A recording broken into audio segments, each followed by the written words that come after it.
ಸ್ನೇಹಿತರೆ, ಎಲ್ರಿಗೂ ನಮಸ್ಕಾರ. ಈ ದಿನ ನಾವು ದಿನಗಳ ವಿಶೇಷತೆ ಕುರಿತು ನೋಡಿಕೊಳ್ಳೋಣ. ಮೊದಲನೇದಾಗಿ ವಿಶ್ವ ಕ್ಷಯರೋಗ ದಿನ. ಈ ವಿಶ್ವ ಕ್ಷಯರೋಗ ದಿನವನ್ನು ಮಾರ್ಚ್ 24ರಂದು ಆಚರಿಸಲಾಗುತ್ತದೆ. ಸ್ನೇಹಿತರೆ, ಮಾರ್ಚ್ 24ರಂದು ಏನಪ್ಪಾ ಅಂತಂದ್ರೆ ವಿಶ್ವ ಕ್ಷಯ ರೋಗ ದಿನವನ್ನು ಆಚರಣೆ ಮಾಡಲಾಗುತ್ತದೆ. 2024ರ ಕ್ಷಯ ರೋಗದ ಧ್ಯೇಯವಾಕ್ಯ ನೋಡುವುದಾದರೆ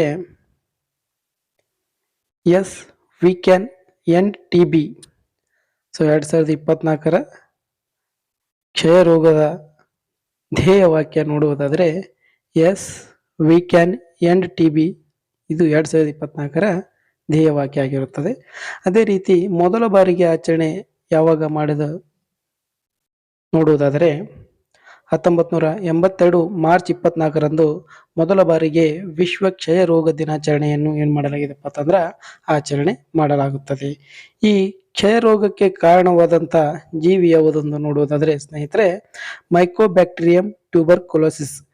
ಮೈಕೋಬ್ಯಾಕ್ಟೀರಿಯಂ ಟ್ಯೂಬರ್ಕುಲೋಸಿಸ್ ಎನ್ನುವುದೇನಪ್ಪಾ ಅಂತಂದ್ರ ಇದು ಕ್ಷಯ ರೋಗಕ್ಕೆ ಕಾರಣವಾದಂತ ಬ್ಯಾಕ್ಟೀರಿಯಾ ಆಗಿರುತ್ತದೆ.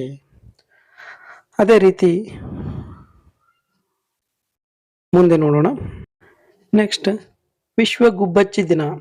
ಈ ವಿಶ್ವ ಗುಬ್ಬಚ್ಚಿ ದಿನವನ್ನು ಮಾರ್ಚ್ 20ರಂದು ಏನ್ ಮಾಡ್ತಪ್ಪ ಅಂತಂದ್ರ ಆಚರಣೆ ಮಾಡಲಾಗುತ್ತದೆ. 2024ರ ವಿಶ್ವ ಗುಬ್ಬಚ್ಚಿ ದಿನದ ಧ್ಯೇಯವಾಕ್ಯ ನೋಡುವುದಾದರೆ sparrow gives them a tweet chance, I love sparrows, we love sparrows. 2024ರ ವಿಶ್ವ ಗುಬ್ಬಚ್ಚಿ ದಿನದ ಧ್ಯೇಯವಾಕ್ಯ. ಅದೇ ರೀತಿಯಾಗಿ ಮೊದಲ ಬಾರಿಗೆ ಆಚರಣೆ ಯಾವಾಗ ಮಾಡಲಾಗಿತ್ತು ಅಂದ್ರೆ 2010ರ ಮಾರ್ಚ್ 20ರಂದು ಏನ್ ಮಾಡಲಾಗಿತ್ತಪ್ಪ ಅಂತಂದ್ರೆ ವಿಶ್ವ ಗುಬ್ಬಚ್ಚಿ ದಿನಾಚರಣೆಯನ್ನು ಪ್ರಥಮ ಬಾರಿಗೆ ಆಚರಣೆ ಮಾಡಲಾಗಿತ್ತು. ಅದೇ ರೀತಿಯಾಗಿ ನಮ್ಮ ದೇಶದಲ್ಲಿ ದೆಹಲಿ ಸರ್ಕಾರವು ಗುಬ್ಬಚ್ಚಿಯನ್ನು ಏನಪ್ಪಾ ಅಂತಂದ್ರ 2012ರಲ್ಲಿ ರಾಜ್ಯ ಪಕ್ಷಿಯನ್ನಾಗಿ ಏನ್ ಮಾಡದಪ್ಪ ಅಂತಂದ್ರ ಘೋಷಣೆ ಮಾಡಿರುತ್ತದೆ. ಅದೇ ರೀತಿ ಮುಂದೆ ನೋಡೋಣ ಸ್ನೇಹಿತರೆ. ವಿಶ್ವ ವನ್ಯಜೀವಿ ದಿನ. ವಿಶ್ವ ವನ್ಯಜೀವಿ ದಿನವನ್ನು ಮಾರ್ಚ್ 3ರಂದು ಏನ್ ಮಾಡದಪ್ಪ ಅಂತಂದ್ರ ಆಚರಣೆ ಮಾಡಲಾಗುತ್ತದೆ.